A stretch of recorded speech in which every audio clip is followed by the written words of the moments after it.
Hare Krishna, welcome to your channel the way of law. तो आज हम लोग रिलेवेंसी ऑफ फैक्ट के बारे में पढ़ेंगे। ठीक है कि कौन से फैक्ट रिलेवेंट होते हैं, कौन से फैक्ट एडमिसिबल नहीं होते, और रिलेवेंसी और एडमिसिबिलिटी में फ़र्क क्या होता है, इन चीज़ों के बारे में हम पढ़ेंगे। कहीं ना कहीं इसका इंडिकेशन आपको बाकी वीडियोज़ में मिलता होगा, लेकिन मुझे ये चीज़ इतनी इंपॉर्टेंट लगी, मुझे लगा कि इसके ऊपर एक अलग से जो है वीडियो होनी चाहिए। ठीक है, जिससे कि आपको ज़्यादा अच्छे से समझ आएगा। तो सबसे पहले मैं आपको ये बताना चाहूँगी कि फैक्ट कितने तरीके के होते हैं। देखो, फैक्ट दो तरीके के होते हैं। एक होता है हमारा फैक्ट इन इशू और एक होता है हमारा रेलेवेंट फैक्ट। तो फैक्ट इन इशू जो होता है एकदम हमारा मेन मैटर रहता है, जिसके ऊपर कोर्ट को डिसीजन लेना होता है। ठीक है, और एक और तरीके से बोला जाए तो इस तरीके से कहा जाता है डिस्प्यूटेड फैक्ट रहता है। मतलब वो फैक्ट जिसपे एक पार्टी अग्री कर रही है और दूसरा डिनाई कर रही है। कोर्ट में कोई क्यों जाता है? कोर्ट में इसी वजह से कोई जाता है ना कि एक बात को एक पार्टी मान रही है और दूसरी पार्टी उस बात को मना कर रही है। जैसे ये पार्टी कह रही है कि इसने मर्डर किया, लेकिन दूसरी पार्टी मना कर रही है, वो कह रही है कि नहीं नहीं मैंने नहीं मर्डर किया। तो डिस्प्यूट ही होता है ना। तो ये जो मेन क्वेश्चन रहता है, इसे डिसाइड करवाने के लिए कोर्ट में जाते हैं। बिल्कुल, तो ये होता है हमारा फैक्ट इन इशू। ठीक है, दूसरा होता है हमारा रिलेवेंट फैक्ट। रिलेवेंट फैक्ट क्या होता है?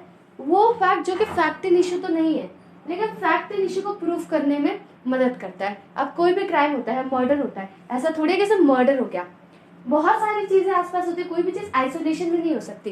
क्या पता वो इंसान उस जगह पे गया होगा, उसने वेपन खरीदा होगा, पॉइजन खरीदा होगा, ठीक है, अंधेरे का समय होगा। तो बहुत सारी चीजें रहती है, बहुत सारी चीजें आपस में कनेक्टेड रहती है, जिससे कि फाइनली एक जो है क्राइम होता है। तो अब हम क्या करते हैं, कोई भी केस डिसाइड होता है तो अब ये इसका प्रूफ नहीं है कि मर्डर हुआ या नहीं हुआ। ठीक है, ये किसी ने देखा तो नहीं, अगर देख ही लेता तो क्या ही बात रहती है ना। अगर पता ही चल जाता कि नहीं नहीं ऐसा ऐसा हुआ है, तो हम क्या करते हैं, इन्हीं हम डॉट्स को कनेक्ट करते हैं। कोर्ट क्या करती है, इन्हीं डॉट्स को कनेक्ट करती है और फिर ये पता करते हैं कि क्राइम हुआ होगा कि नहीं हुआ होगा, है ना। यही किया जाता है, इन्हीं डॉट्स को तो कनेक्ट किया जाता है। तो यही होते हैं हमारे रिलेवेंट फैक्ट। लेकिन हर रिलेवेंट फैक्ट जो होता है एडमिसिबल नहीं होता है। एडमिसिबल, तो आप सोच रहे हो कि पहले तो आप एडमिसिबल वर्ड का मतलब समझो, फिर आपको समझ आएगा। एडमिसिबल मतलब ये है कि जो स्टेटमेंट दिया जाएगा, कोर्ट उसको एविडेंशियरी वैल्यू देगी और जो भी फैसला सुनाएगी या कोर्ट के डिसीजन पे पहुंचने में, ठीक है, वो उसको मदद करेगा। मतलब जो भी पार्टीज का जो फैसला होने वाला है, जो भी फैसला सुनाएगी कोर्ट, है ना, उसमें उस बात को कंसिडर करेगी और उस बात को वेटेज देगी। ठीक है, मतलब सिर्फ और सिर्फ उसी बात पे अगर वो कन्विक्शन करना चाहे, है ना, कि उसका तो कन्विक्शन भी कर सकती है कोर्ट।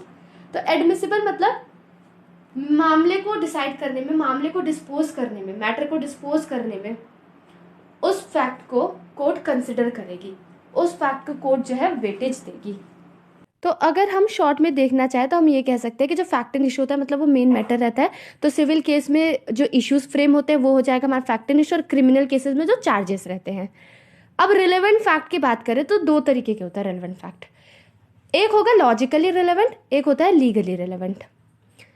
अब लीगली रिलेवेंट वो होता है जो कि हमारे एविडेंस एक्ट में दे रखा है। ठीक है, सेक्शन 5 से लेके 55 के बीच में दे रखा होगा। यही जो लीगली रिलेवेंट रहता है, इसी में से जो फैक्ट्स रहते हैं कोर्ट उन्हें एडमिट करती है, मतलब कोर्ट उसे एडमिसिबल मानती है। ओके, और तो ये तो साफ साफ एकदम क्लियर है। मतलब एविडेंस एक्ट में लिखा है, उसमें से क्या करेगी कोर्ट, फिल्टर करेगी। जितने भी रिलेवेंट फैक्ट है ना, सारे फैक्ट को एडमिट नहीं करेगी, फिल्टर करेगी, सिर्फ कुछ ही फैक्ट को एडमिट करेगी। ठीक है, वो कैसे करेगी अभी हम आगे पढ़ेंगे। अगला है हमारा लॉजिकली रिलेवेंट। मतलब ये फैक्ट इन इश्यू से तो जुड़े रहते हैं, लेकिन जो कोर्ट रहता है इसे कंसिडर नहीं करता। ठीक है, कोर्ट इसे रिलेवेंट नहीं मानता। मतलब ये वो फैक्ट्स है जो कोर्ट फिल्टर करती है ना, रिलेवेंट फैक्ट में से कुछ फैक्ट को एडमिसिबल बना लेती है। ये तो फिल्टर प्रोसेस में भी नहीं आते ये वाले फैक्ट्स। एक तो वैसे भी इतने कम एविडेंस, ठीक है, उसमें से भी हम कुछ एविडेंस को रिजेक्ट कर रहे हैं। ऐसा क्यों? ऐसे बहुत सारे सिचुएशंस होते हैं जहाँ पे ऐसा करना पड़ सकता है। जैसे मैं आपको एग्जांपल देती हूँ, हस्बैंड और वाइफ के बीच की जो कम्युनिकेशन होती है इसे प्रिविलेज्ड कम्युनिकेशन बोलते हैं। तो इस दौरान अगर हस्बैंड और वाइफ के बीच में कुछ ऐसी कम्युनिकेशन हुई है जिससे फैक्ट इन इशू का पता चल रहा है, लेकिन कोर्ट जो है उसे एडमिट नहीं करेगी, कोर्ट उसे रिलेवेंट नहीं मानेगी। क्यों? क्योंकि ये प्रिविलेज्ड कम्युनिकेशन है। ऐसे ही मान लो जो कम्युनिकेशन है क्लाइंट और उसके एडवोकेट के बीच में हो रहा है, ठीक है, तो अब क्लाइंट ने बातें इतनी सारी एडवोकेट को बता दी है जिससे कि जो है पूरा जो हमारा फैक्ट इन इशू है वो सॉल्व हो सकता है। ठीक है, काफी रिलेवेंट है हमारे फैक्ट इन इशू से। लेकिन को वो प्रिविलेज्ड कम्युनिकेशन होती है, वो प्रोफेशनल कम्युनिकेशन होती है, उसे रिवील नहीं किया जा सकता, तो कोर्ट उसे यहाँ पर रिलेवेंट नहीं मानेगी। अब रिलेवेंट नहीं होगा तो एडमिसिबल कहाँ से होगा? तो सिर्फ और सिर्फ वही फैक्ट रिलेवेंट होंगे जो कि लीगली रिलेवेंट है। लीगली रिलेवेंट कौन है? हमारे सेक्शन 5 से लेके 55 के बीच में दे रखा है। तो यहाँ पे आप देख सकते हैं लिस्ट, और पढ़ना हो तो पढ़ भी सकते हैं। खैर इन सब पे हम अलग अलग टॉपिक पे हमने वीडियो बना भी रखी है, तो वहां पे देख सकते हैं। ठीक, अगर हम लोग सेक्शन 5 एविडेंस एक्ट का देखें ना, तो साफ कहता है कि कोर्ट सिर्फ 2 ही चीजों को लेके एविडेंस लेती है। ठीक है, उन 2 चीजों के बाहर किसी तरीके का एविडेंस नहीं लेती। वो 2 चीजें क्या है? वो 2 चीजें हैं, या तो फैक्ट इन इश्यू से रिलेटेड एविडेंस दो, या तो आप रिलेवेंट फैक्ट से रिलेटेड एविडेंस दो। बाकी किसी तरीके का कोर्ट जो है एविडेंस एक्सेप्ट नहीं करती है। अब वो जो रिलेवेंट फैक्ट होगा कोर्ट उसमें से भी फिल्टर कर लेती है कि कौन से फैक्ट एडमिसिबल होंगे कि नहीं होंगे। एडमिसिबिलिटी मतलब मैंने आपको समझा दिया, मतलब कोर्ट उसे डिसीजन देते वक्त, मैटर को डिस्पोज करते वक्त कंसिडर करेगी। रिलेवेंट फैक्ट बहुत से होता है, जैसे हम लोगों ने रेस जस्टिस पढ़ा, ये सारी चीजें पढ़ी। अब ये जो रहता है ना कि ये एडमिसिबल होगा या नहीं होगा, ये पूरा का पूरा कोर्ट के डिस्क्रिशन के ऊपर डिपेंड करता है कि कोर्ट इस रिलेवेंट फैक्ट को एडमिट करेगी या नहीं करेगी। कोर्ट जो है उस पार्टी से पूछ सकती है कि इस बात का प्रूफ दो कि हम इस फैक्ट को जो है एडमिट करें, क्यों एडमिट करें, किस तरीके का कनेक्शन है इस फैक्ट का फैक्ट इन इश्यू से। तो कोर्ट सिर्फ और सिर्फ तभी एडमिट करेगी जब वो इस बात से सेटिस्फाई हो जाए कि हाँ ये रिलेवेंट है। और रिलेवेंट कहाँ है? सेक्शन 6, मतलब जो भी हमारे सेक्शन 6 से लेके 55 के बीच में जो भी प्रोविजंस दे रखे हैं उसके अंदर ये रिलेवेंट है।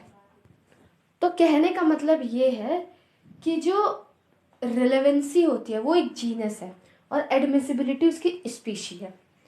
क्या मतलब?